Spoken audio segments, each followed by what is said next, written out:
So I just want to start by saying thank you to everyone attending, especially our panelists. We're very happy to have you here for our Geography Career Mingle After Hours panel.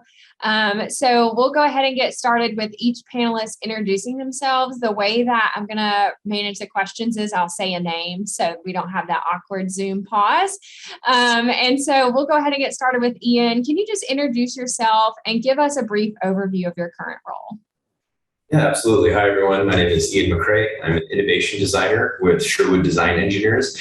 Come from a background of molecular biology and landscape architecture, and consider myself a wayward designer in an engineering world, but work on urban climate resilience and performance. So we operate from buildings to campuses and cities, figuring out the integration of water resources, ecological systems, and addressing sea level rise and wildfire. Awesome. And what about you, Jesse? My name is Jesse. I'm the Director of Business Development and Green Infrastructure Technical Services at Omin-Ecosystems. We're a landscape architecture and green infrastructure services company. So we invent, design, and build and maintain green infrastructure systems all over the country. Awesome. And forgive me if I pronounce your name incorrectly. Bandana, can you go next?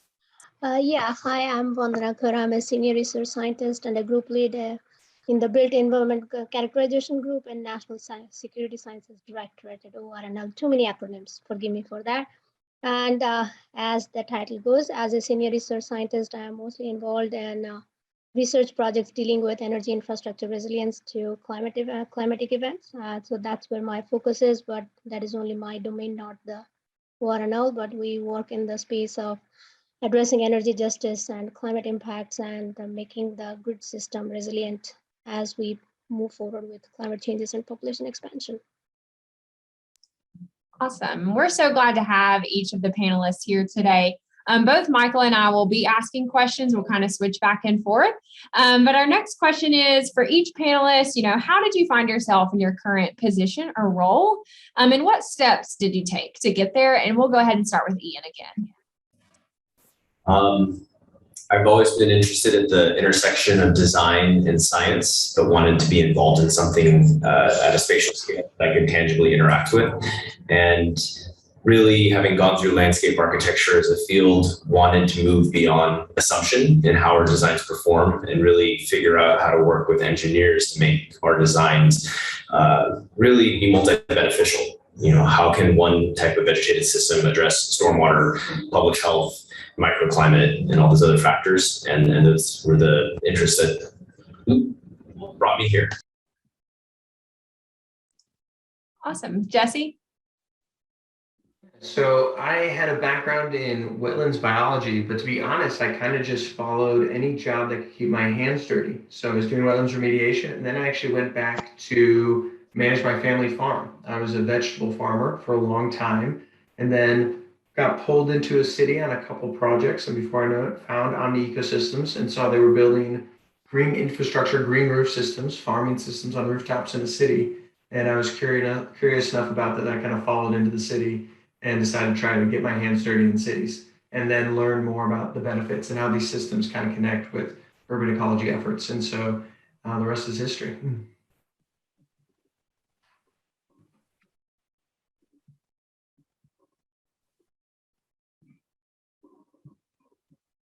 You can go ahead. Sorry, I saw you unmute as I unmuted. Yeah, that's okay. So for me, I actually have a degree in architectural engineering and a master's in city planning, then GI science. But during my master's, my hometown was impacted by a Cat 5 hurricane. And that was the beginning of my journey to explore how to address resiliency. So in my master's, I was focused on designing a neighborhood and designing buildings to sustain wind impacts. But then I got into GI science. So as Jesse said, rest is history. So I started out in academia to address how the research and education could be integrated so that I can help the next generation of workforce studying about resilience and adapting the concepts and theories from geospatial science and computing and engineering. But then I realized there is a gap from research to application. So that's how I made the switch to come to the lab, where most of what I do has an application on the federal government side generally, but we also work with other stakeholders. So that's where I am. But probably I would move towards the research to policy. So I need to understand that connection. So that's how I'm jumping. Ian, let me start this one with you. If we talk about green infrastructure and the built environment, what does that actually mean for those of us who may not know those as technical terms?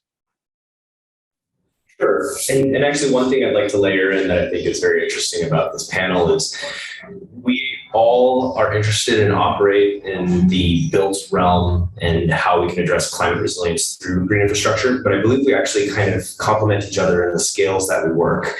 Jesse is very much involved in the nuts and bolts of how these systems come together and are designed and constructed on a building to building or even multi-building landscape.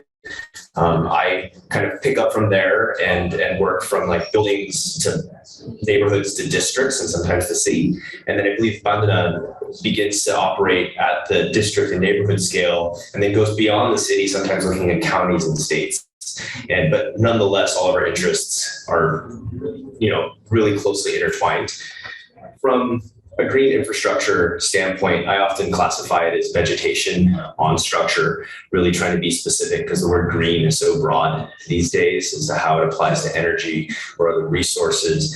And it is about this intimate tie between the built realm and the ecological realm and harnessing the value of plants from an ecosystem benefit standpoint and using that to appeal to our biophilic tendencies, our draw to nature, thinking about plants from the standpoint of air pollution mitigation, their ability to intercept particulate through the leaf surface area, the way that they can capture stormwater and clean stormwater, be it suspended solids or fecal bacteria in coliform. And so it's about how can we integrate vegetation and architecture, be it on the ground plane, vertically or on a rooftop in a way that is conducive to plants where they're happy, they thrive, they're self-maintaining to some extent, though Jesse can certainly go into greater detail of the challenges and realities of building and facilitating those systems, and doing so in a way that, we can have ecology in the city mutually benefiting one another because there are a lot of great complements. Ian, I heard a lot in there about plant health. I heard a lot in there about air quality. So Jesse, I know your team works in sort of a different realm, but very, very much related because you all are working a lot with green roofs. Is that right? Absolutely. Yeah. So can you tell us how green roofs fit into this bigger idea of green infrastructure? Yeah, certainly. And I think that Ian was the scale he, suggests and talk about is right on, and all those benefits that we try to bring these systems. Our company started as a soil sciences company and then really looked at applying it in specific manners. And we kind of leaned into green roofs because we were starting Chicago had a green roof ordinance at the time. Policy does matter. And so it definitely accelerated the uptake of green roof systems. We also do things like living walls and brownfield remediation and on-grade applications. But green roofs are using engineered media on structures on the roof of a building, and then using vegetation. And I think one thing we really focus on is how do you infuse nature into the built environment with a specific focus on how do we as people interact with it. So we are part of that ecosystem. So how do we bring these systems into cities? So we're not only giving these benefits, but we're understanding how they're constructed, how they're going to be maintained, and what is the programming that comes from them. Whether this is urban farm projects, whether it is native meadows for biodiversity, whether it's the biophilic benefits they provide, whether it's healing gardens, there's a huge range, urban heat island amelioration, but really the center of it is how these are going to start interacting with people long-term. So we really focus on the engineered components that build these systems, how they drain, how the media is composed so it's not too heavy, but also it's not too light so it doesn't blow off the roof, how it can be designed in such a way that maintenance is possible for the long term, and how to maximize those benefits depending on the unique applications of the project site. Are y'all ever sad because you think, man, I only get to have like one really real grown-up job, and then every time you talk to cool, fascinating people, you're like, oh, I wish I had done that instead. That sounds really fun too. This is great. Thank y'all for being here. So Bandana, with you operating at a much different scale, really than Ian and Jesse are talking about, and for our geography folks, we're thinking about much larger areas. So from a geography standpoint, we're talking about small scale. How does green infrastructure fit into what you're working on? For us, actually, green infrastructure discussion comes in. Give me 1 minute. My dog is barking.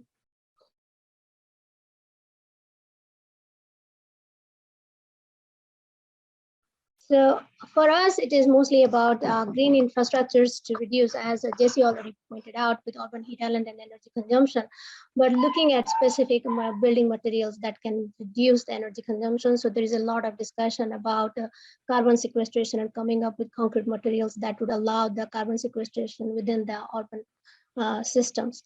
And the other part in the built environment is the renewables, where we discuss a lot about using solar panels as a way to address the situation. But the green infrastructure requires we do work with the biological side of the house in the lab and across the DOE lab, and thinking about how biomaterials could be used as a way to address energy requirements. So the green infrastructure is not only at the building level, like Jesse has already pointed out, or Ian pointed out, the design going beyond what can be adapted, which makes it a combination of infrastructural developments and as well as energy requirements and renewables. So it is not just one thing, but everything that can reduce the consumption, at the same time bring down the greenhouse emissions so we can achieve net zero as we move forward. So that's where we end up, which makes it very a blurry situation, but nonetheless, that's where we are. No, thank you. And just to give everybody the heads up, we are going to talk about how, as a student or as a recent grad, like the pathway to get into each of these organizations. So that's going to be part of this conversation, but we're not quite there yet. And so, Jesse, I'm going to hand this one off to you first. Political climates in the U.S. change, if not every 2 years, every 4 years. Is sustainability, is green infrastructure, is thinking about the built environment, is that something that our students should think about as a career that's viable for the long term when they're thinking about long-term planning? Absolutely. I'm a big proponent of it, and been lucky enough to be kicking around in this field in one way or the other for well over a decade. So through different political winds, if you will. But I think regardless, there's incredible benefits for these systems that are very powerful for cities to adapt to different types of problems. And that is at the core what drives a lot of this. It is in a greenwashing attempt. It's to build high performing systems that are performing as intended in quantifiable, measurable ways. And that's a growing field that I imagine other participants can speak about more of, but it's really important to this. We do an incredible amount of work with cities and developers on specific issues to project sites that are going to be facing kind of no matter what the political climate is. So these are things like stormwater management on site to reduce flooding. These are things like dealing with energy to make sure these buildings are cool and we can make them as efficient as possible. These are about adding programming and amenity spaces to make them attractive economically. We've done a series of multi-use office spaces in apartment buildings where we're integrating green infrastructure roofs to provide on-site food production. And they're using it as a selling point. So they're selling that to their clients, whether it is to attract tenants in office space or to make their places more aesthetically beautiful. So we continue to see across various sectors really different programming goals that are always pulling us in different ways, which is really exciting. We also do a tremendous amount of work, I'll say, in the healthcare world, building healing gardens. That's something that I particularly like. It's one, incredibly rewarding, but technically very difficult. Managing the different requirements that a medical facility might need for integrating nature into their facility. But there are wonderful proven benefits to the biophilic ability for people to come out and experience nature. And so they're really important economic drivers in cities, for office spaces, for the healthcare industry, for institutions to differentiate their real estate portfolio that continue to make green infrastructure really relevant, in addition to dealing with climate change. These are problems for cities to deal with for the long term. They need a multitude of solutions, and green infrastructure is really adaptable, and so offers something truly unique for that.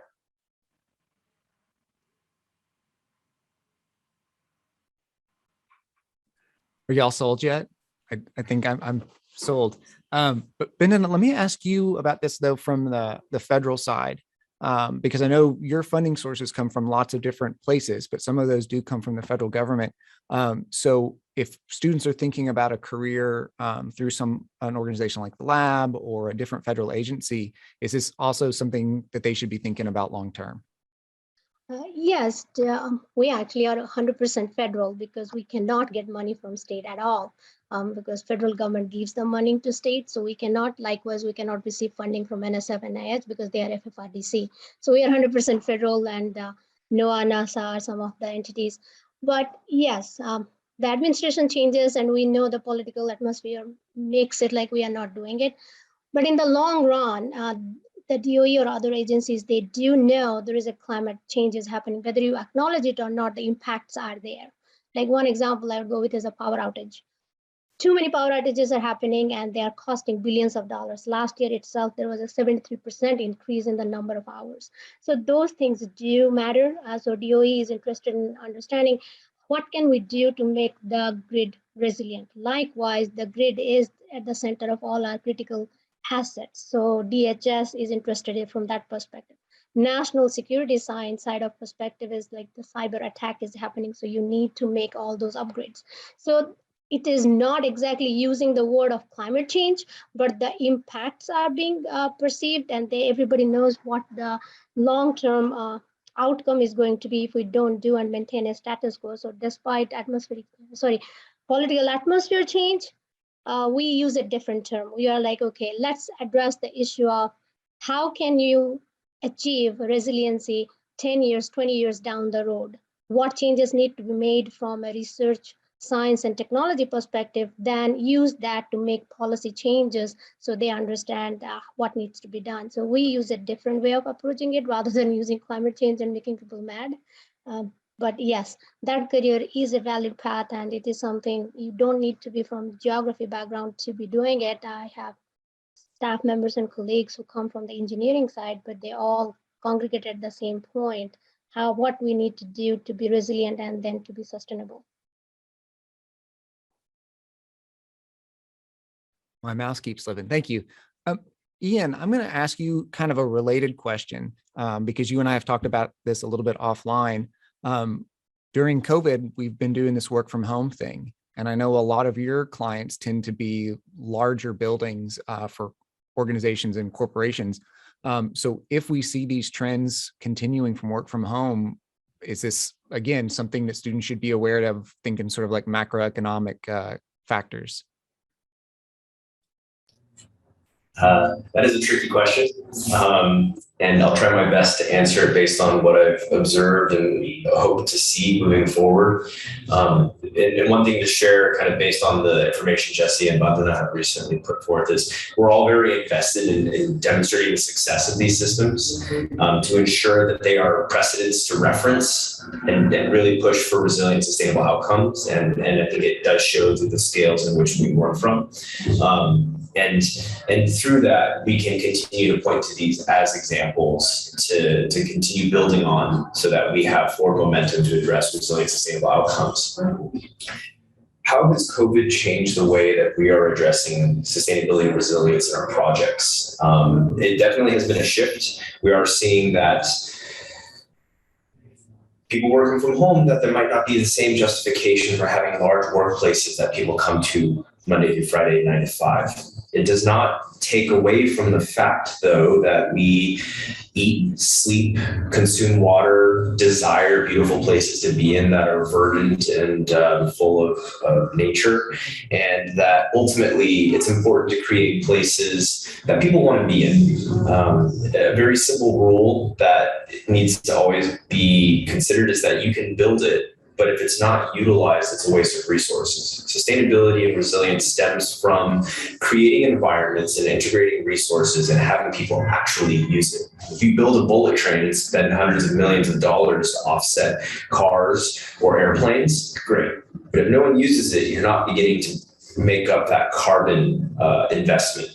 So when we think about the design and construction of neighborhoods or campuses or cities, I think what is changing in light of COVID is where we're spending more of our time. So the same fundamentals apply, it's just shifting. So we are seeing less contracts in tech campuses because they are now letting people work from home more and more often.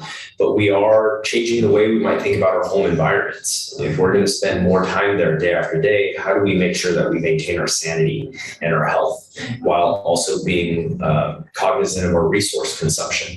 And if we're thinking about our cities, how do we facilitate transit-oriented design? How do we make sure that we're able to get from A to B? And it's no longer about from the suburbs to downtown because we're not commuting as much to the office place, but maybe it's much more about wherever we find our home, how do we have ease of access to all of the daily necessities, grocery store, whatever else it may be, and making that as efficient and simple as possible, and maybe even shifting the modes of transportation we rely on while we're doing that.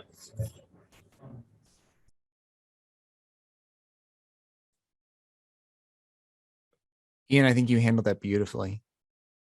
And I hope you didn't give away any trade secrets along the way. Yeah. Y'all, we do have some questions we want to start asking about students moving into these organizations and these career paths. But before we do that, I do want to open it up for any questions that you all have related to the organizations and the roles that these folks have specifically. I had a question, kind of what Dr. Kar and Mr. Rosenbluth were talking about kind of how it's like politicized somewhat in terms of like having green infrastructure and things like that. So are you finding that creating these either like green infrastructure, you know, green roofs, things like that, or like the health gardens is something that I hadn't heard about, but I find so fascinating now and I want to do my research on. But do you find those happening in areas that are, you know, a certain like political affiliation? And do you think that's going to be the case going forward? So can we expect only certain areas to adopt kind of these programs? Or do you think that hopefully as more understanding of climate change permeates more societies, and if we rephrase it a certain way, will these be adopted by other cities as well and more rural areas as along with that? Jesse, I see you nodding your head. You want to take this one? You know, it's a great question. I think it is, you know, you always have to follow, and I'll follow this specifically from my business development mindset, which is where I kind of come from at this. There's certain factors that are going to facilitate this and make these things move quicker and allow their uptake. And I do think that it is the kind of technology that can transcend the type of political elements, and you can find examples of it everywhere. And so I do think that there continues to be traction. But I did hear a quote recently, you know, if a door is locked, go knock on another door until one's opened. We find that it's very motivated by cities for the green infrastructure work that I do with green roofs, bioswales, bioretention, because of the constraints of those areas. They need, you know, stormwater management help. They're trying to integrate green infrastructure into those cities. That's pretty universal. We find that in cities all across the US and outside the US, that this is something that people are really rallying around. It solves problems that they can see. I think that's a big part of issues like climate change as well. It's a big concept, and maybe that's less palatable for some people, but if their street's flooding, their street is flooding, and they can really get adapted into that. And then I think likewise, there's other types of green infrastructure or land use management that may be more adaptable to rural areas or things like that. So I will say, in my head, my wife used to be a utility forester working with power utilities to manage their land use around these large utility power lines. So there's a whole world of ecology that goes into that. How do you manage these massive power lines to avoid fires and power outages? That is an issue that moves into more rural areas that maybe they're not thinking about stormwater management. So these are technologies that do adapt to solve specific problems, and that does allow them to continue to find traction in all kinds of different areas. I will say though, policy does really help. So certain areas that are passing policy to facilitate uptake of green infrastructure, we do tend to see more green infrastructure. That's often on a city level where it's being debated though. So I had to Jesse's point, a couple of things too. It also comes down to communicating it in a way that makes a difference. If the local entities don't understand what you're trying to tell them, it's very difficult. As a scientist, I cannot just explain climate change is happening, okay, it's a global level. They don't care about the global aspect. They want to know what is happening to their community now or 10 years down the road. So communication is basically science, how to communicate the science to them so that they can influence the policymakers. So that needs to happen. So we see that a lot. So that's why I said we do tend to work with stakeholders to explain what we are doing and the advantages. And then the public-private partnership, like Jesse said, utility companies in the US, DOE has no authority whatsoever on energy infrastructure, which is ironic, but that's the truth. So maintaining a public-private partnership and having that conversation, because if the energy consumption is higher, then the utility companies have to spend a lot of money to upgrade their infrastructure too. And somebody has to pay for it. And there is an energy economics discussion that happened. And it is ongoing, but Texas is a good example that pushed the limit saying, okay, you have to pay $1,000 per day. So those discussions are happening.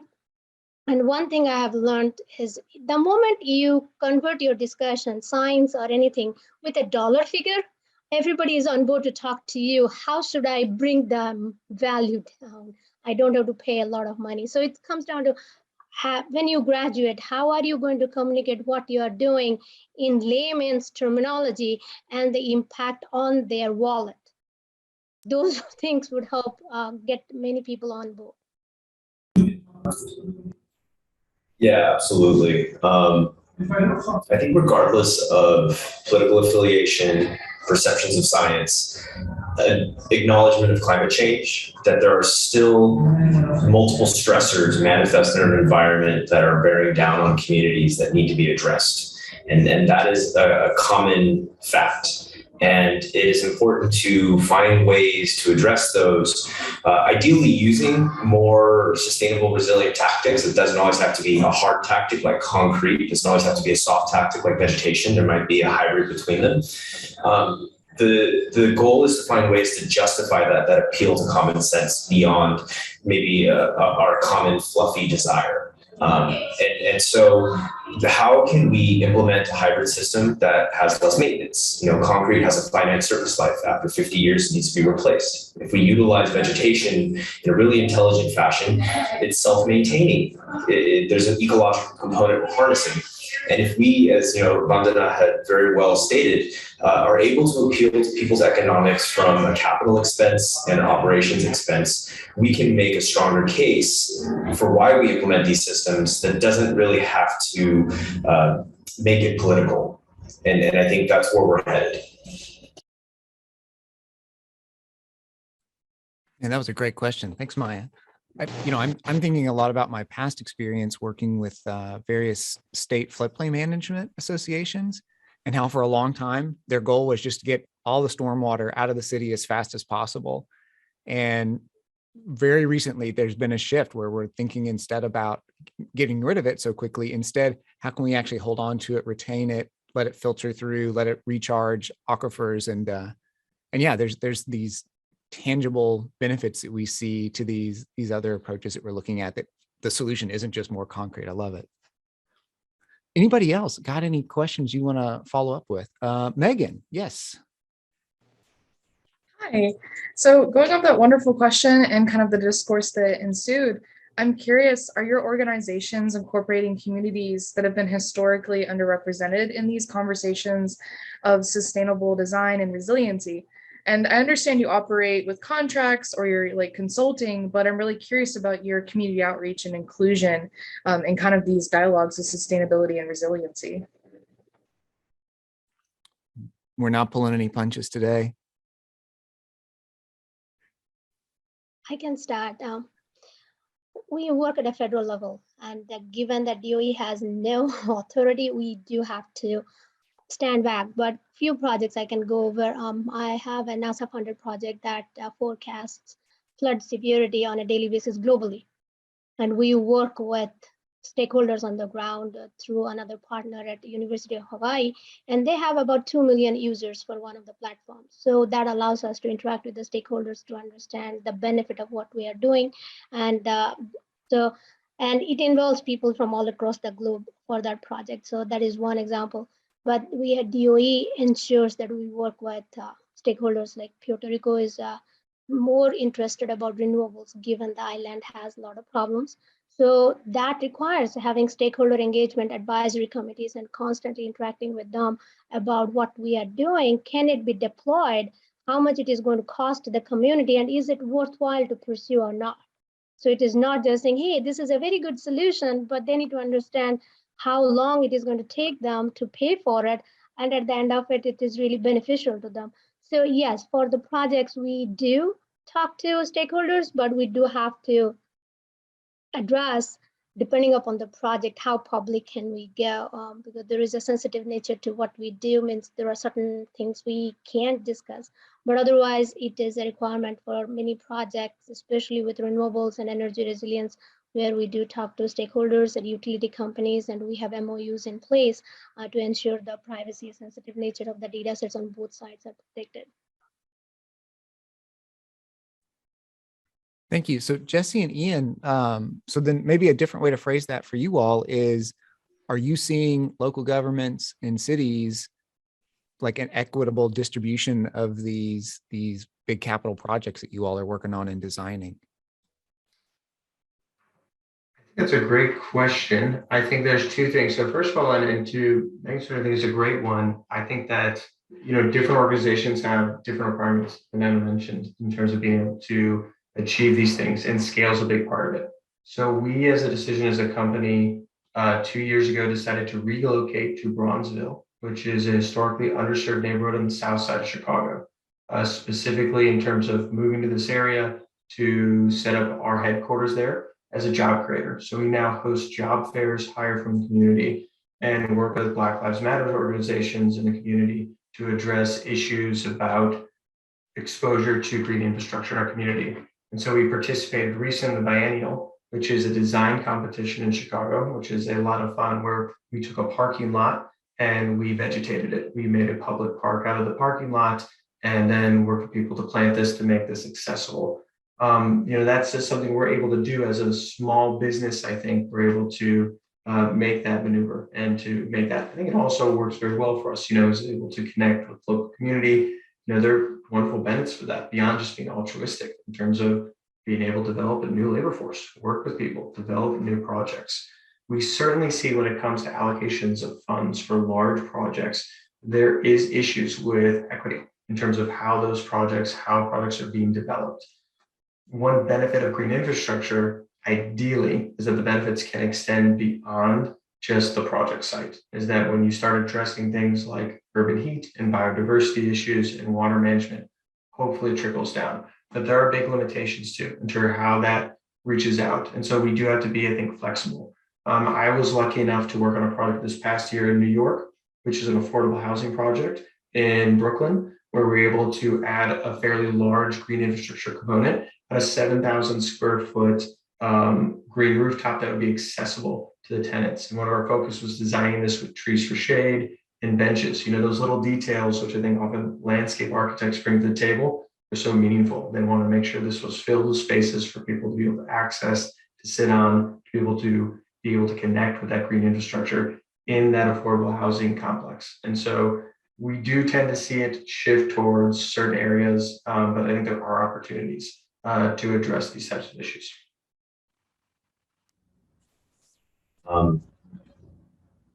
Ultimately, not every project scopes for equity, but I think it's something that needs to be at the forefront of everyone's mind to identify opportunity. And two things to be mindful of in order to really best help communities, you want to make sure that you don't displace them with the very things that you're trying to bring for them. There's the irony of planting trees and bringing parks that might actually drive up real estate value. So how do we find a sweet spot to actually have the very people who need it most stay there to enjoy those amenities? And I think, you know, Jesse began to touch on being able to think about impact beyond the immediate project site. Downstream impacts, urban heat island one is key, mitigating temperatures, because often the low income have less access to trees, less well insulated homes, not as strong of access to medical. We recently worked on a project in downtown Atlanta, a master planning effort for Georgia State University, and downtown Atlanta is on a hill, and all of the stormwater flows downhill to the low-income communities, exacerbating the combined sewer overflow system and to the detriment of these communities who experience really terrible flooding. So we were working with the university to think, how can you be a steward and a leader in your city to capture these flows, not because your school's flooding, but in order to help benefit those beyond your borders, because you can still clean the water, you can capture and infiltrate. It is great for that local environment that's highly impervious, but you can also begin to benefit those that have truly gotten the short end of the stick from the development standpoint. So, environmental equity, access to green resources, especially as climate change exacerbates the different factors we're experiencing, is incredibly relevant. It's something I think we all need to kind of champion for those who cannot. Thank you so much for speaking about that, all from your different perspectives, because as someone who studies climate, sometimes I get a little pessimistic and I see sustainable design as an answer. So I'm really glad that there is some discourse on community inclusion. Thank you. Thank you, Megan.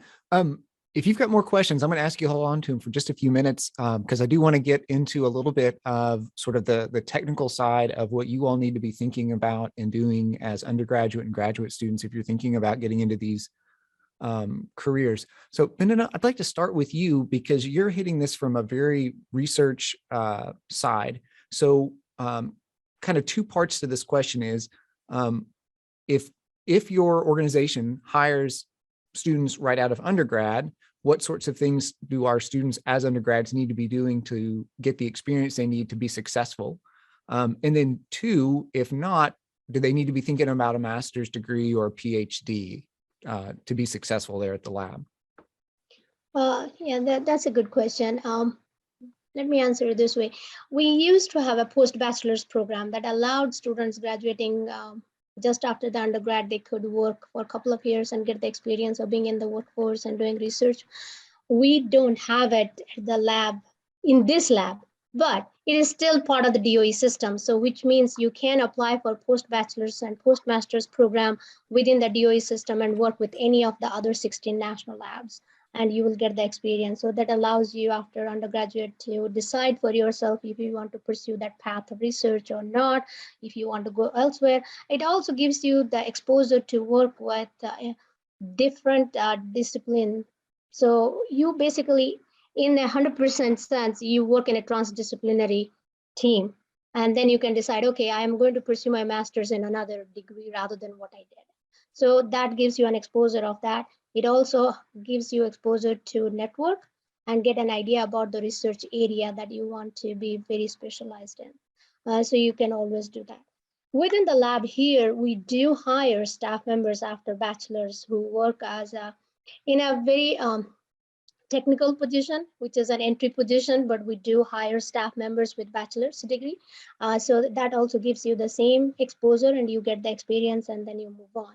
For master's, it is a similar process. And you start out and work on different projects and then you decide, I don't care for this one, I want to go out and do it. So the process remains the same. The only thing that changes is you get the exposure to make a decision about if that career is good enough for you, if that degree program is good enough, or you need to change your direction in some space and identify the specific narrow swath you need to follow in order to be happy in your career.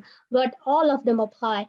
And you don't have to be 100% research. Keep that in mind. Just because we are at the lab, not everybody is 100% research. Like I'm in the slim category of people who are research, but we do have staff members who are more on the development side and more on the technical side. So you can be just doing software development, algorithm development, so on and so forth. You don't have to sit down and write X number of papers and Y number of proposals. So that also happens. So you have a broad swath of things to choose from, but it does give you an exposure to knowing what the research laboratory looks like, or if you want to be 100% researcher or not. So I would suggest do look up, and I'll post a link that allows you to some of the fellowships and opportunities so you can work during summertime or during any time of the year undergraduates can do that. They can join in any time of the year. So that is another way to gain the experience and decide for yourself if you want to have a career there at all.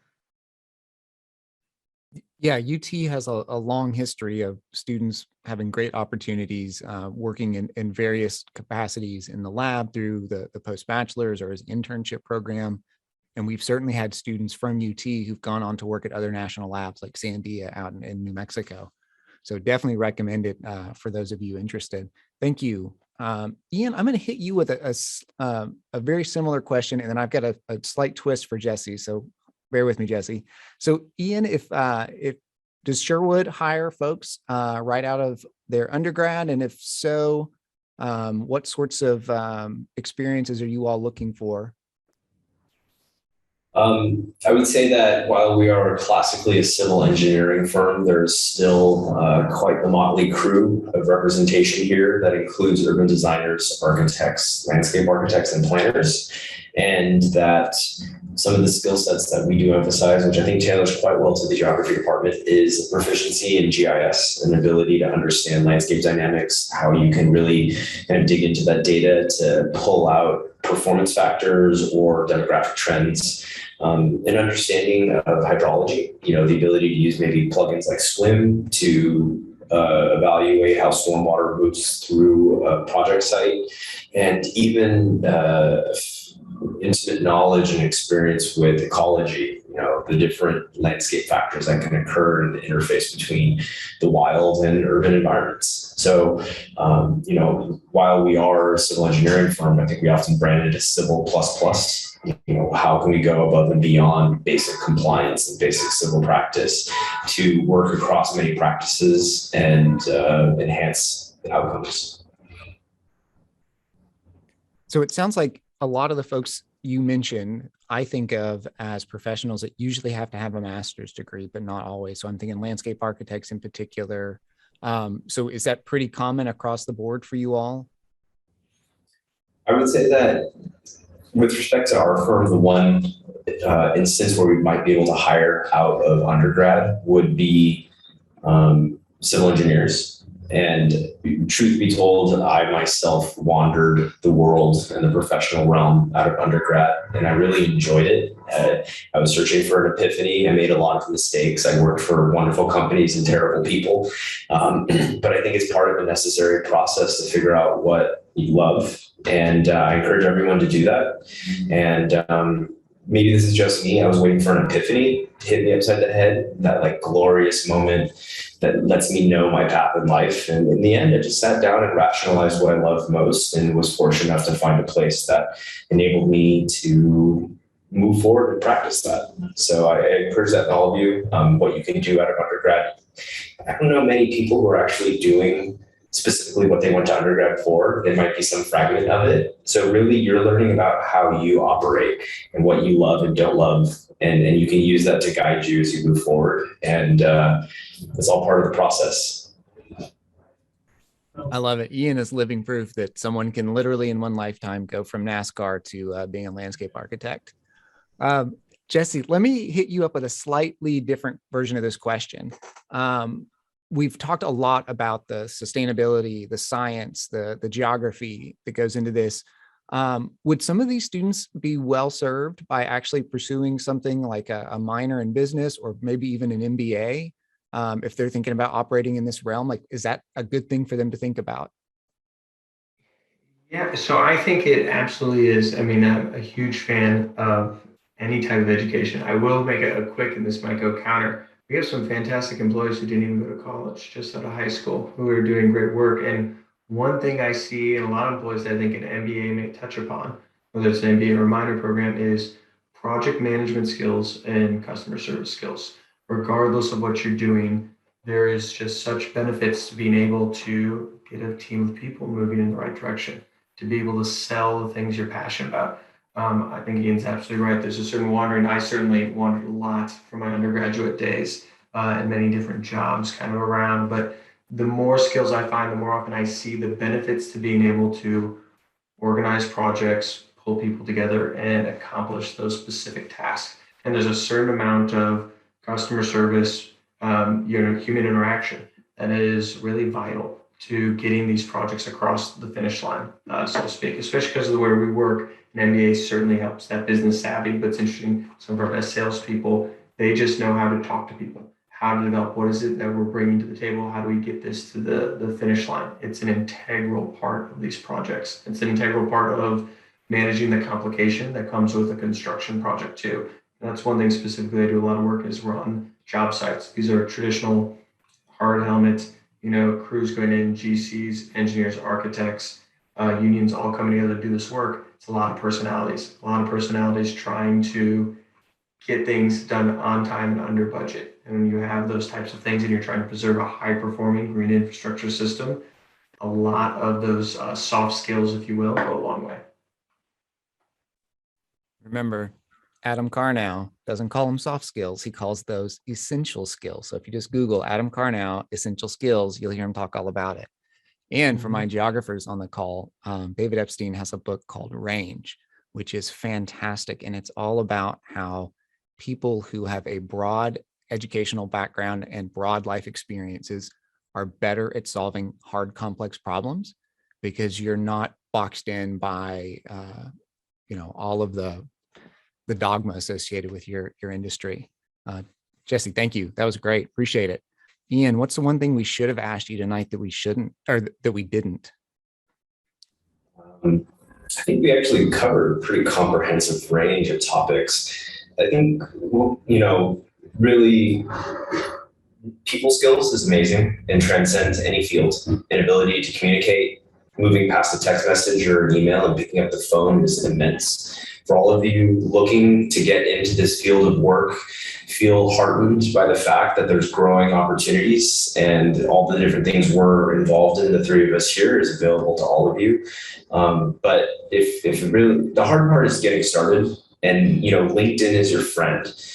Cold calling is hard, but it doesn't hurt to reach out and just start with an informational interview. I think that if you go in with a resume in hand saying, do you have a job? You might not get the same receptiveness, but appealing to people's egos and saying, I want to talk about you and I want to learn about how you got to where you are is really powerful and gets your foot in the door. And you'll be surprised the amount of times that just having that face-to-face conversation in some capacity really opens up the opportunity for you to actually have your resume on hand. And so I guess with that, put your resumes together because you never know when you will call upon it. But be bold, reach out.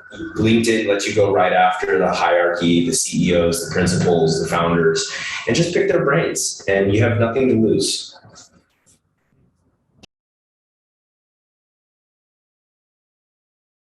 Bandana, any parting words of wisdom for these young folks embarking on this part of their career? I think networking, as Ian pointed out, networking in any form is essential. You need to network so you know what is out there and keep an open mind. Just because you are pursuing a degree in human geography or some aspect of geography or planning, it does not preclude you from doing something that you are passionate about. So keep an open mind. Whenever you are talking to others, try to see how what you do can be somehow implemented or adapted to that other situation. That's how you are going to grow and can get into a research career or a career itself that you never thought of. And last, communication skill. And Jesse already mentioned about customer service aspect of it and project management. If you can take a couple of courses in PR and communication, do that. Especially often scientists tend to write papers scientifically, not as a story. And that's how you are going to get the buy-in. And that's how you are going to get the buy-in even when you are communicating it verbally. So if you can take any courses on Coursera or somewhere, doesn't matter, you don't have to pay for the credit hours, do so. That would be really beneficial to you. I love it. My poor 499 students that are sitting on this call are like, oh my gosh, maybe he was right this whole time. And this idea of telling stories is vital. Every communication specialist you talk to right now is all about communicating via story. So this is great. Jesse, we'll give you the last word. Is there anything we should have asked you that we didn't, or any other parting wisdom we need to leave these folks with today? I think we covered a lot of stuff, which is really fantastic. The one thing that just sprung to my mind, and it might be lost based on some of the age of the audience I'm looking at, but if you knew the show Columbo, he was this kind of bumbling detective who would ask lots of questions and seemingly very simple ones. And I've found that the importance of checking assumptions and being detailed oriented when you're approaching projects and these types of systems in this work is incredibly beneficial. The temptation to do cut and paste from details to assumptions on projects, I think tends to cause heartache down the road and problems. And as Ian mentioned, flattering people's egos, Bandana mentioned networking, it helps to engage with people, ask them specific questions, get specific details. These conversations become rabbit holes that you can fall down and you never know what you're going to find. And it is a lot of fun to go to these project sites, meet with the people, learn about the specific details of what's happening. You will learn so much from that if you just keep asking questions and assume that you don't know enough. And so I just can't recommend that enough for going on project sites. And take pictures, especially if you're doing a job. Document project sites. One day down the road, you will thank me if you've taken pictures before of your projects. I love this. Is great. Don Asher, the career coach, always talks about stay curious. If you are always curious and you always try and find fascinating, interesting people like we did today that you genuinely want to learn from and learn about, your whole career is just going to be this open, awesome adventure, and you don't know where it's going to take you. This is great. Y'all, thank you so much to all of you.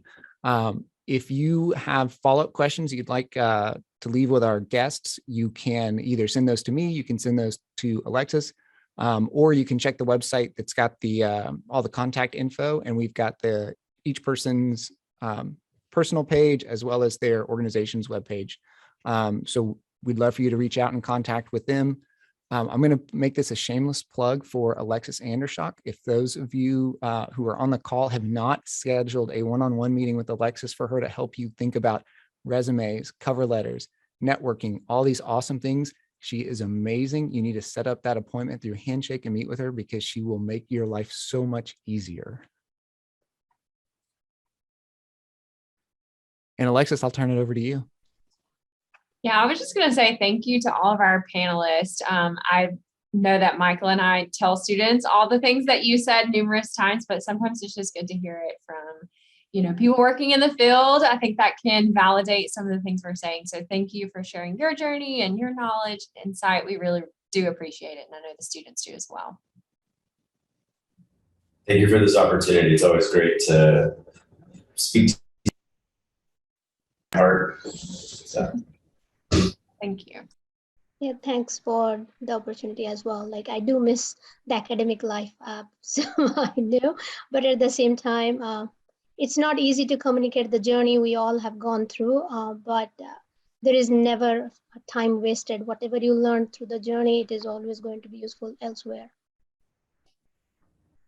Absolute pleasure talking with all of you. Thank you. Wonderful. Well, everyone, thank you so much. Have a great night.